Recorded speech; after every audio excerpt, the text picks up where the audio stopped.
Good evening aspirants, welcome to Daily News Analysis brought to you by Shankar IAS Academy. Today's date is 30th March 2024. Displayed here are the list of topics we are going to see today. Now without wasting any time, let us get into the discussion.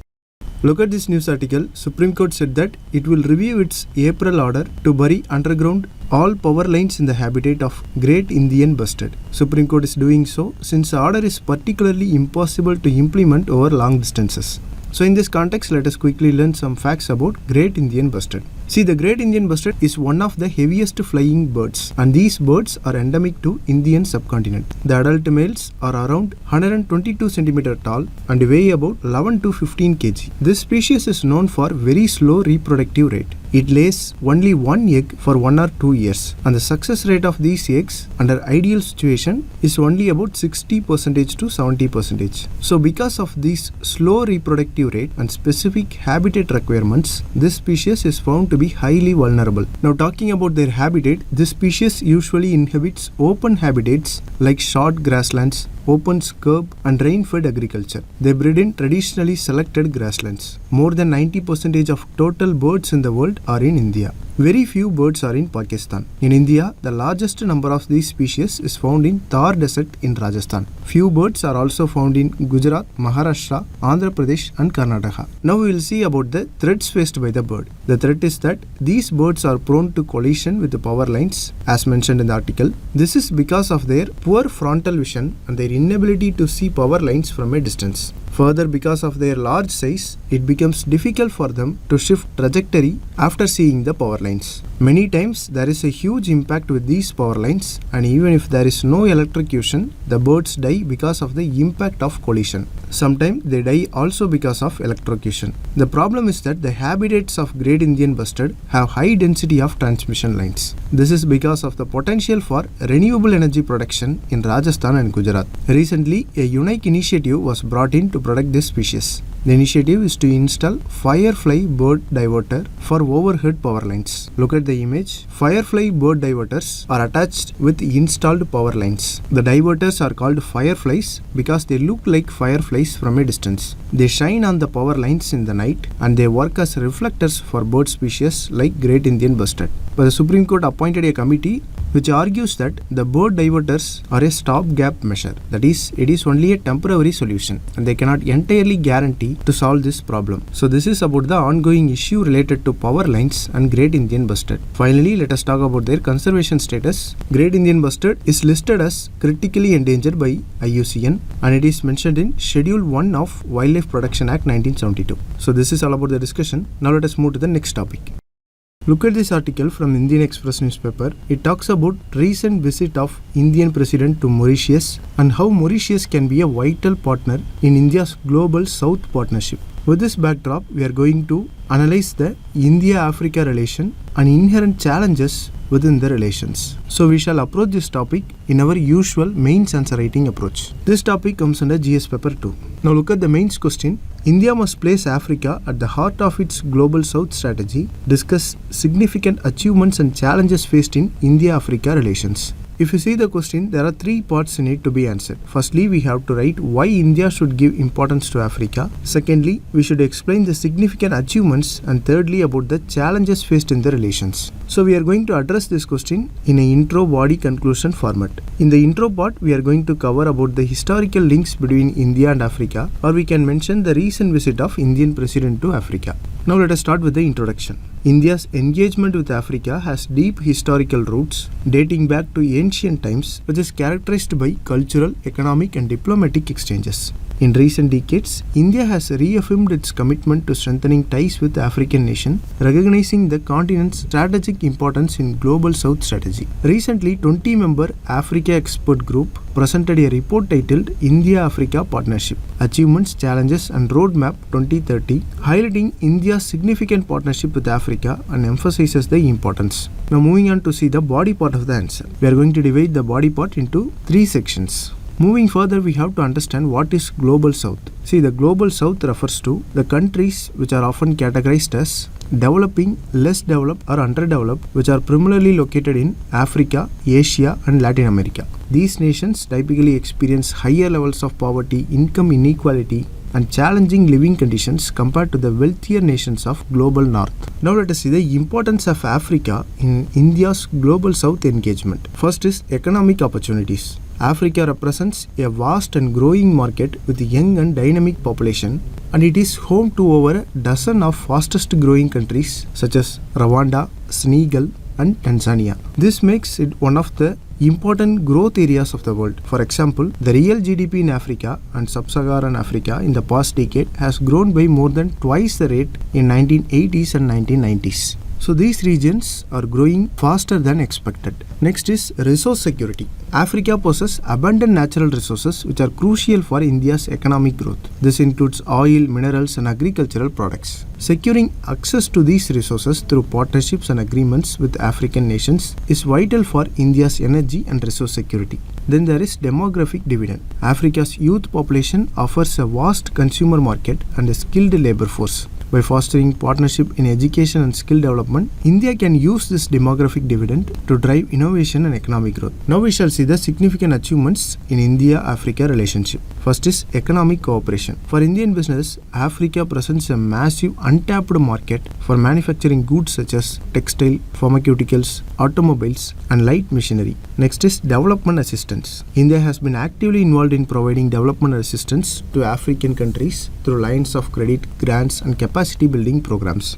The Pan-American e-Network project launched in 2009 aimed at providing tele-education and telemedicine services to African nations, which shows India's commitment to supporting Africa's socio-economic progress. India has strengthened its diplomatic ties with African countries through higher-level diplomatic exchange and participation in multilateral forums such as India-Africa Forum Summit, which will be held every 3 years since 2008. Next is defense cooperation. India has signed a memorandum of understanding with all African nations on Indian Ocean Rim region. In 2022, India started the first edition of trilateral maritime exercise with Tanzania and Mozambique to enhance maritime cooperation in the region. Now we shall move on to see the challenges in India-Africa relations. The first is flaws in India's development strategy in Africa. India is not actively pursuing any specific development goals. An assessment of India's development cooperation instruments such as LOCs, grants, capacity building projects reflect the absence of plan for Africa. Indian line of credit have not been designed to achieve larger development goals such as food security, health security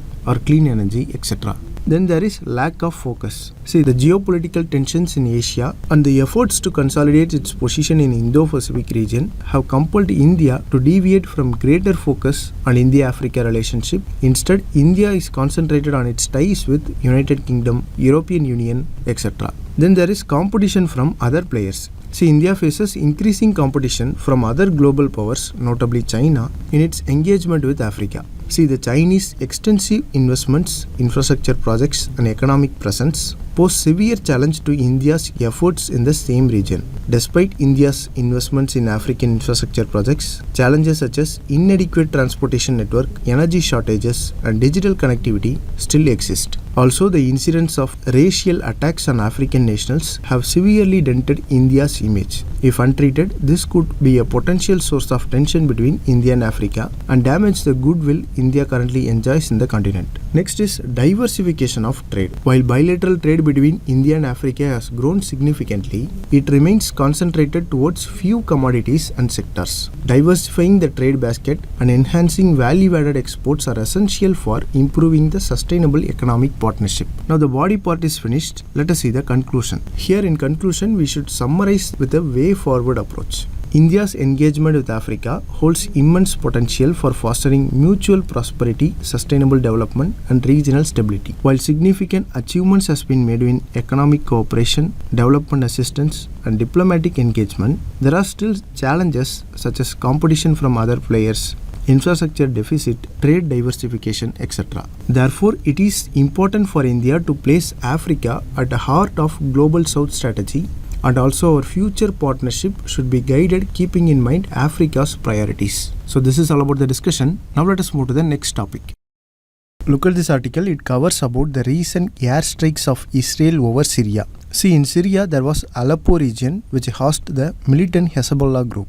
So the Israel is doing airstrikes in this region to destroy the Hezbollah group. This geopolitical tension may not be important for our prelims exam, but the geographical aspects of this region is crucial for our exam. So in this discussion, let us understand the geographical significance of Middle East. Look at the map here. Middle East consists of Egypt, Sudan, Jordan, Syria, Lebanon, Iraq, Saudi Arabia, Kuwait, Iran, Turkey, the Yemen Republic, United Arab Emirates and Oman. The scholars studying the ancient past usually identify this region as Near East. Now let us see the geographical aspects of Syria and Turkey. Syria is located in the Middle East, bordered by Turkey to the north, Iraq to the east, Jordan to the south, and Israel to the southwest.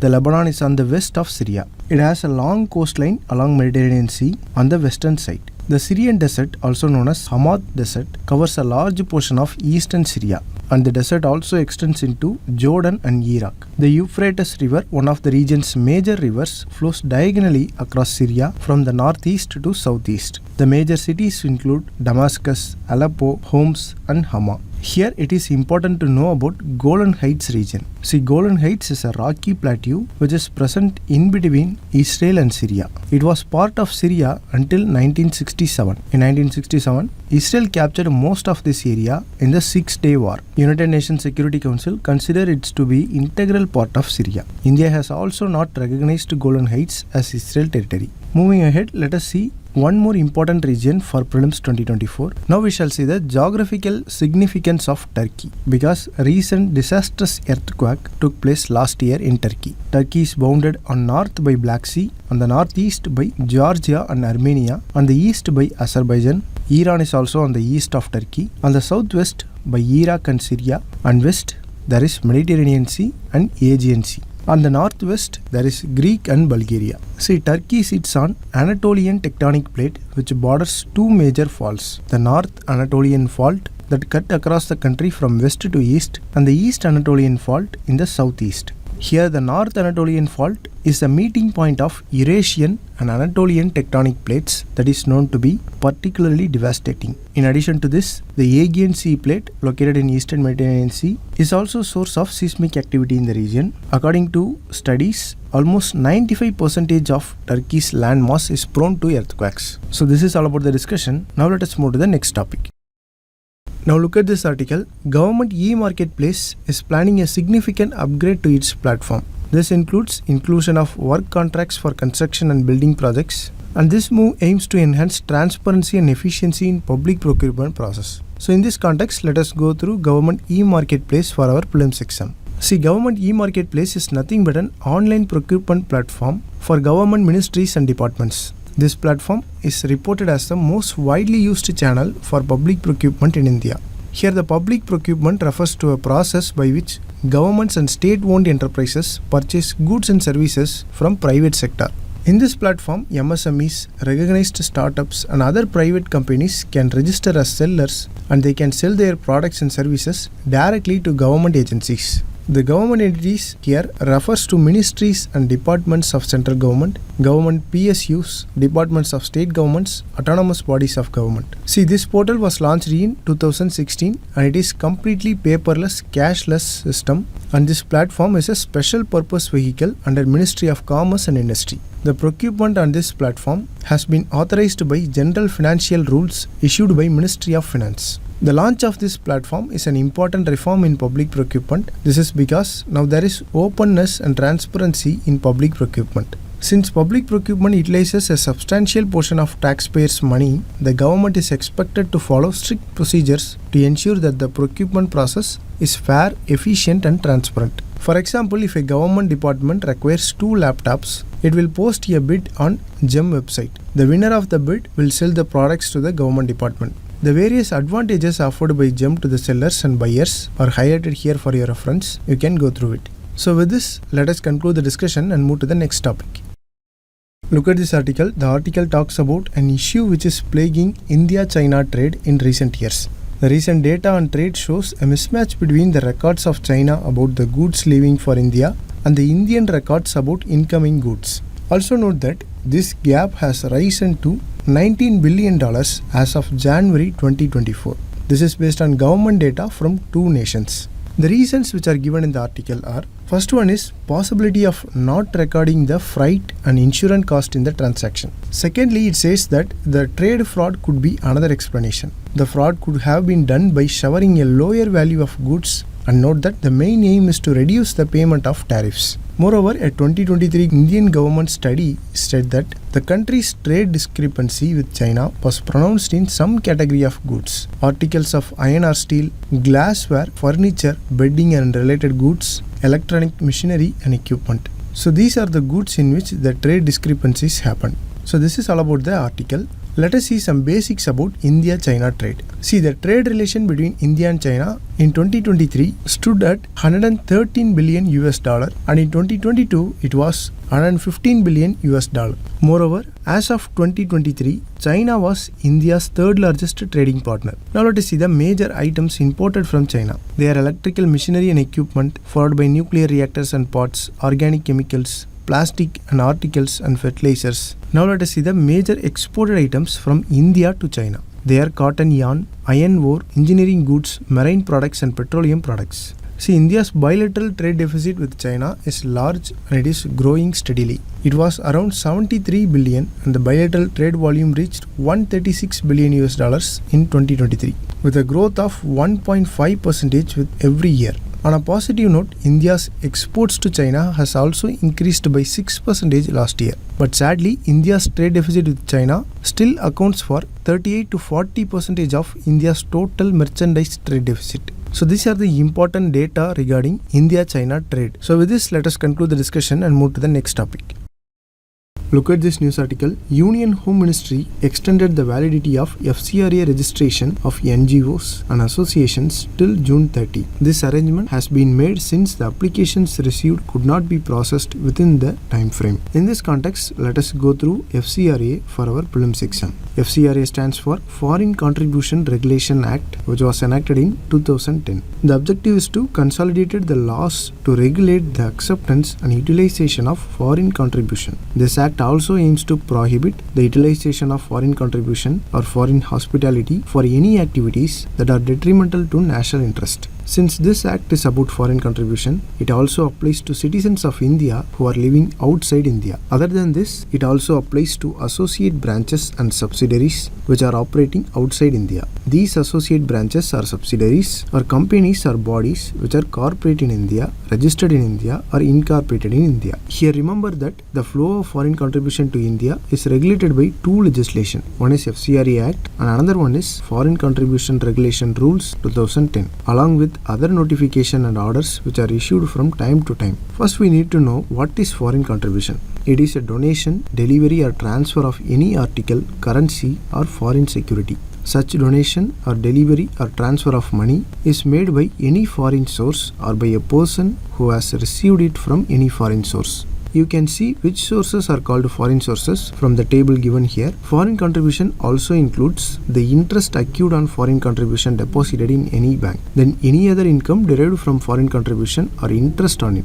Now let us see who can receive such foreign contribution. If a person having FCRA registration, they can receive the foreign contribution. See, as per the Act, the person includes any individual, a Hindu undivided family, an association or company. They can receive foreign contribution subject to some conditions. The conditions are: the person must have definite cultural, economic, educational, religious or social program. The person must obtain FCRA registration certificate or FCRA prior permission from the central government. This FCRA registration is valid for only 5 years and NGOs are required to apply for renewal within the 6 months of registration's expiry. Once cancelled, an NGO is ineligible for re-registration for 3 years. Thirdly, the person must not be prohibited under Section 3 of FCRA Act. This section prohibits certain categories from getting foreign contribution. It includes the candidates for election, judges, government servants, member of any legislature or political parties. So these people cannot get foreign contribution and they are prohibited under Section 3 of Foreign Contribution Regulation Act. Another crucial fact is the Act was amended in 2020 through Foreign Contribution Regulation Amendment Act,